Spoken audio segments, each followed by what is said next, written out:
নিজের ঘরে মা কালীর সামনে একটু ধূপধুনো দেখাতে দেখাতেই ডাক এলো মন্দির থেকে। আমার ননদ ডাকছে, বৌদি একটু হেল্প করে দিয়ে যাও।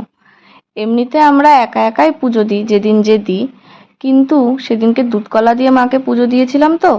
যেহেতু আমাদের মন্দিরটা বড়, আর এই ঠাকুরের বাসন ধুয়ে মন্দির মুছে পুজো দিতে অনেকটাই সময় লাগে, তাই একটুখানি বেশি বড় করে পুজো দিতে গেলে দুজন মিলে দিলে সুবিধা হয়।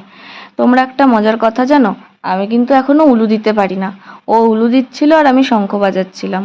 প্রতিদিনই মন্দিরের পুজো সেরে তারপরে একটু ওই 4 চাকাটাতে পুজো দিয়ে দিই। গাড়ি নিয়ে সবাই বেরোয় তো, বিশ্বকর্মা ঠাকুরকে একটু তুষ্ট করে দিই। গাড়ির ভেতরে একটা ছোট গণেশ মূর্তি আছে, সেখানেও একটু পুজো করে নিলাম। তারপরে আমাদের সেদিনকে পুজো মিটলে এক জায়গায় ঘুরতে যাওয়ার কথা ছিল। বরকে ড্রাইভারের মতন বসিয়ে আমি আর আমার ননদ প্যাসেঞ্জার হয়ে বেরিয়ে পড়লাম ঘুরতে। সেই দিনটা বেশ মজা করেই কাটালাম তিনজন। সন্ধ্যায় আবার শপিংয়েও গেছি।